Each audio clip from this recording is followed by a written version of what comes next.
Ventspils augsto tehnoloģiju parkā jau vairākus gadus tiek attīstīti inovatīvi zinātnes projekti ar reālu ekonomisko labumu. Par Ventspils biznesa inkubatoru iztaujājām Ventspils augsto tehnoloģiju parka attīstības un mārketinga daļas vadītāju Ilzi Englāju un projektu vadītāju Evu Daiginu. Mēs šobrīd atrodamies Kurzemes democentra telpās. Kurzemes democentrs ir salīdzinoši jauna iniciatīva, ko mums palīdzēja uzsākt Latvijas-Igaunijas pārobežu programma. Un šīs programmas ietvaros mēs uzsākam veidot democentru. Daudz Latvijas iedzīvotāji ir bijuši ārpus Latvijas šādos zinātnes inovatīvos centros. Daudz ir pabijuši jau AHA centrā, Tartu, Igaunijā. Daudz ir bijuši Eurekā, Somijā. Tātad mūsu vīzija vai tas lielais ģenerālais plāns ir šādu centru izveidot arī Latvijā. Šobrīd tas, ko mēs šeit redzam, ir pats sākums. Mēs strādājam pie pašiem pirmajiem standiem. Kur jūs saredzat potenciālo labumu sabiedrībai, lai nav tā, ka, viņiem ir, mums arī vajag? Tas noteikti nav pašmērķis kādam obligāti līdzināties. Tas, ar ko Ventspils augsto tehnoloģiju parks arī nodarbojas, ir karjeras veicināšanas pasākumi. Respektīvi, mūsu tāda misija ir palīdzēt jauniešiem atrast sevi visā lielajā karjeras izvēles klāstā, un mēs vēlētos, lai jaunieši vairāk orientējas tieši uz tehniskajām nozerēm.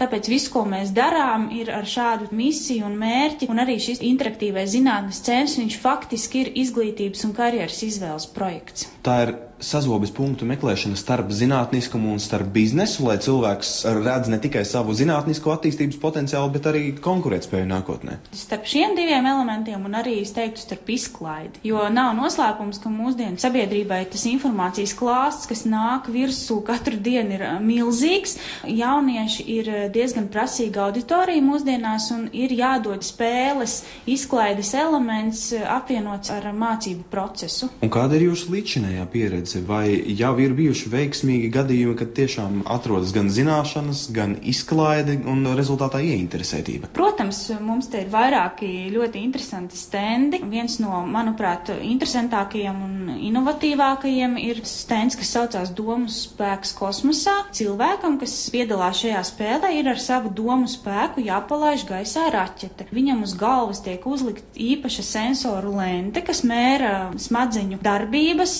dažādus impulsus.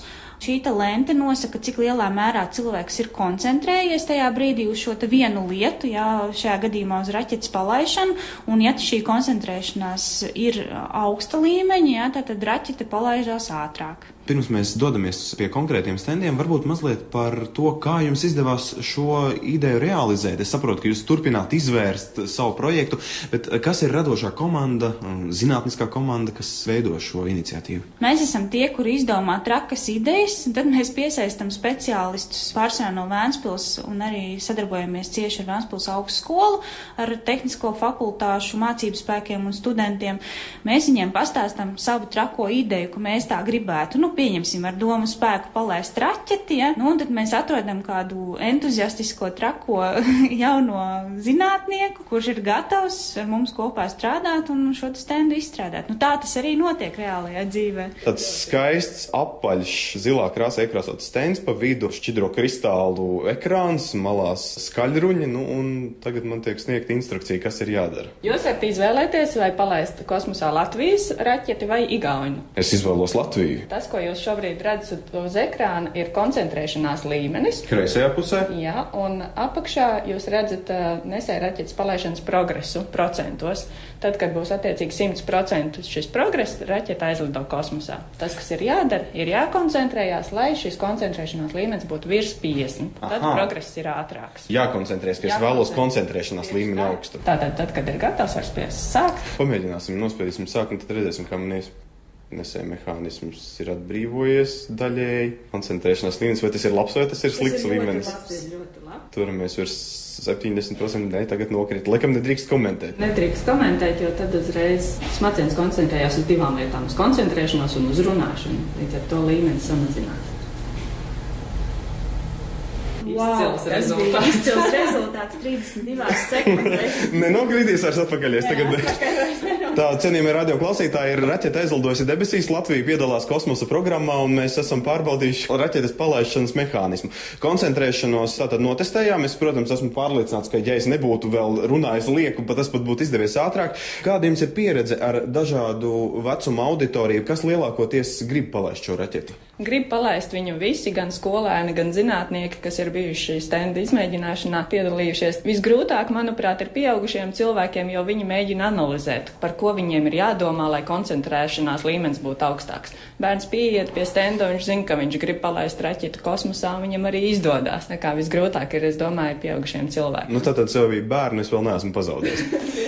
Tehnoloģija, kas ir stendā domas spēks kosmosā, tas, ka ar smadzeņu impulsu palīdzību var vadīt uz ekrāna vai kādas ierīces noteiktas darbības, šobrīd pasaulē kļūst ļoti populāri, un cilvēki meklē jaunus virzienus, kā šo tehnoloģiju izmantot. Mēs viņu esam pagriezuši šobrīd vairāk kā spēli, bet noteikti ir veidi, kā to vēl izmantot. Ir risinājumi pasaulē, ka šī tehnoloģija tiek izmantota cilvēkiem ar īpašām vajadzībām, kuri ar savu domu spēku, teiksim, var vadīt peli uz datoru un tam līdzīgi citi risinājumi. Tagad ir otrais centrālais no 3 stendiem. Kas ir šeit? Tad 2 populāri aktieri uz mums lūkojas. Šis ir mobīlais fotostends, kurā ir iespēja nofotografēties virtuāli kopā ar dažādām slavenībām, piemērīt arī dažādas frizūras un iejusties dažādos tēlos. Var izvēlēties cilvēku skaitu, var izvēlēties fotogrāfijas dažādas, nospiest laiku, iestāties attiecīgajā vietā un uzņemt fotogrāfiju. Un pēc tam fotogrāfija tiek nosūtīta uz jūsu e-pastu, kur jūs ievadat uz skārienjūtīgu ekrānu. Es gribētu piemetināt, ka, lai radio klausītājiem varbūt tā vizuāli varētu iedomāties, kā tas izskatās, visi kaut kur ir redzējuši sabiedriskās vietās no kartona lielus tēlus, kur jūs iebāžat savu galvu un draugs jūs nofotografēja. Šeit ir īstenībā tā pati ideja, tikai viņai ir uztaisīta elektroniskā versijā, kas ļauj mainīt šos attēlus ļoti daudzus. Cilvēks var izvēlēties, ar ko viņš vēlas kopā fotografēties, respektīvi kādā tēlā viņš vēlas iejusties, vai pavisam vienkārši sakot, kurā caurumā to savu galvu iebāzt. Jā. Un trešais stends, kam ir veltīts tas? Šeit var apskatīt 3-dimensiju modeļus, dažādus gan Latvijas satelītu, apskatīties, izjaukt viņu, paskatīties, kas lācītim ir vēderā, gan arī dažādus biznesa inkubātoru izstrādātus produktus, Lietuvas satelīti, Igaunijas satelīti un tā tālāk. Tātad no vienas puses gan izziņas process, gan arī sīkāka informācija par to, kā ir uzbūvēti šie mūsu zinātnieku sasniegumi. Tieši tā. Šobrīd uz ekrāna, žēl, ka radio klausītāji nav vēl bijuši un nevar iedomāties, kā tas izskatās. Tātad ir Igaunijas satelīti, un mēs skatāmies, no kā viņš ir izveidots, no kādām daļām. Pie mums ir apskatāms arī šī satelīta modelis, fiziskais, ko mēs iesim tālāk redzēt. Un šie 3 stendi, kuri ir izveidoti, kas nodarbojās ar to ieviešanu praksē? Jo viena doma, protams, ir ļoti skaista, ka mums tā vajag, bet kas paveic praktisko darbu? Stendu izskatu, tas skaistais apaļais virsējais korpus un skaistā apakšējā puse, mēs cenšamies maksimāli izmantot Vēnspils biznesa inkubatoru uzņēmumu kompetenci. Tā ir gan jaunajiem uzņēmumiem reālā iespēja savu produktu izveidot realitātē, un otrs, protams, nopelnīt pirmo naudiņu ar to. Un viņi arī, protams, redz, kā tas ir reāli sadarboties ar klientu, kuram tiešām galā vajag īstu produktu. Mēs izmantojam savējos resursus, jā. Šobrīd mēs stāvam pie stendiem, kur ir uzraksts sasniedz mērķus, par kuriem citi vēl tikai domā. Tad kas tie ir par mērķiem, kas ir atainot šajā stendā? Šeit ir vairākas vitrīnas, kur mēs esam izstādījuši pārsvarā Vēnspils biznesa inkubatoru uzņēmumu produkciju, to, ko viņi ražo. Viss šeit, protams, nav, jo ir arī, teiksim, pakalpojumi, vai kādas programmatūras, to, diemžēl, nevar tā parādīt, bet tas, kas ir konkrēti šajā stendā interesanti, mēs šeit esam ielikuši arī 2 satelīta modeļus.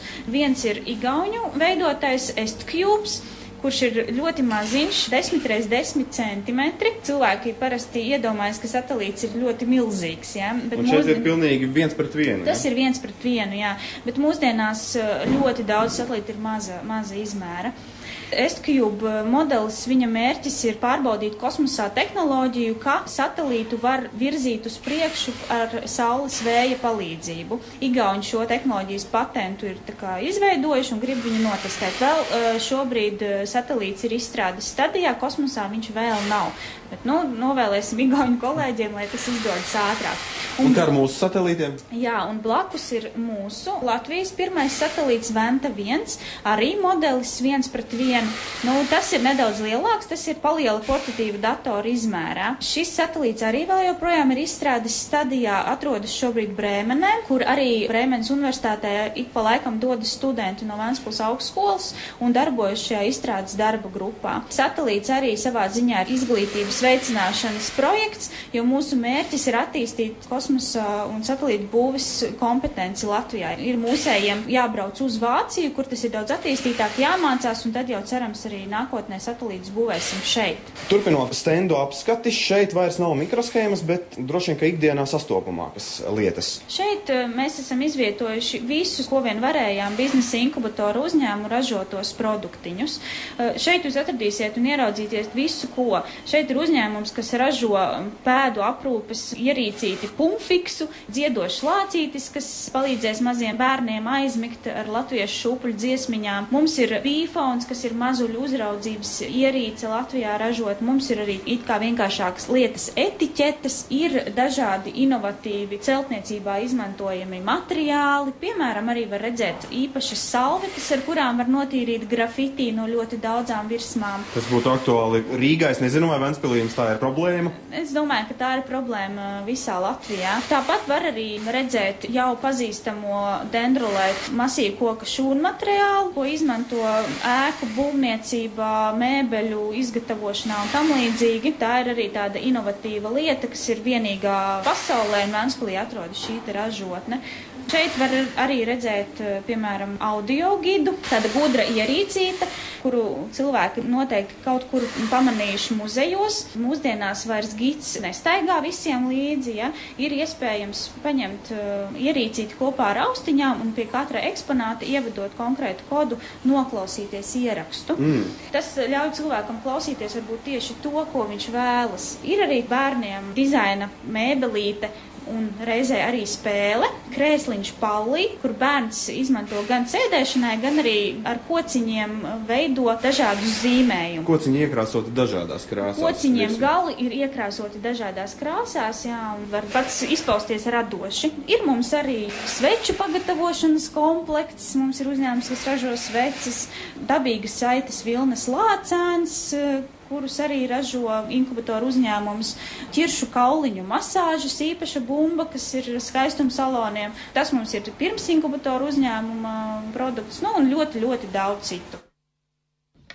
Par Ventspils augsto tehnoloģiju parka aktivitātēm stāstīja parka attīstības un marketinga daļas vadītāja Ilze Glāja un projektu vadītāja Eva Daigina.